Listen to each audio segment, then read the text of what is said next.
ए मेहरारू।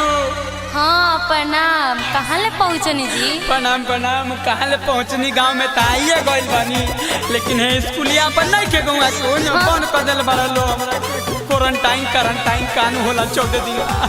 आई हो दादा, दुख के तो दुख लागले रह गई। हे मेहरारू एगो बात बताई, हम उपाय एगो बताई, बोला ना।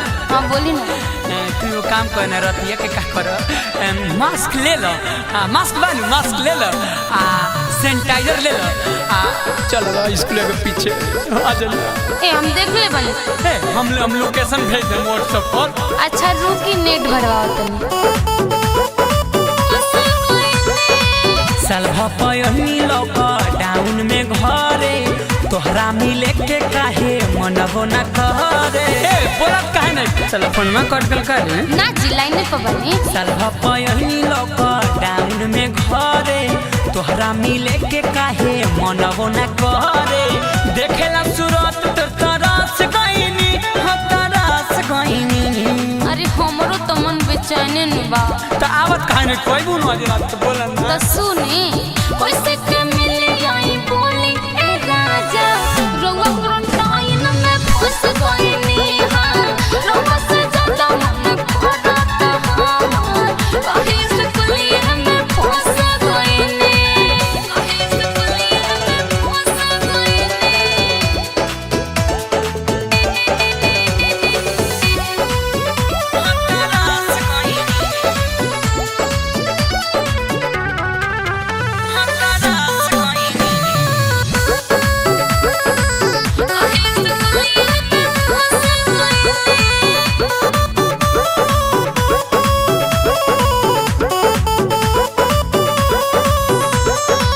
कोनो बहाना करके आ जाए आज रात में, मास्क सैनिटाइजर ले आई है अपना साथ में। रानी तोहर रहिया निहारब हो, हुकुर हुकुर टहरा चबारब हो।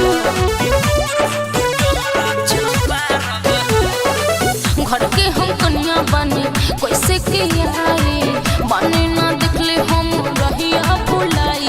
राजा जी तुमने मन के मनाई जी, मोबाइल में मन भूलिया जी।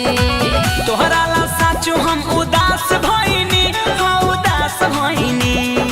अब हमारा 14 दिन 14 बरस लागता। तो रुकी ना, हम जुगाड़ लगाओ तनी। कैसे के मिले आई बोली ए राजा, रउआ क्वारंटाइन में फंस गईनी। रउआ से ज्यादा मन करत हमार, कहीं से कुलिया में फंस गईनी, कहीं से कुलिया में फंस गईनी।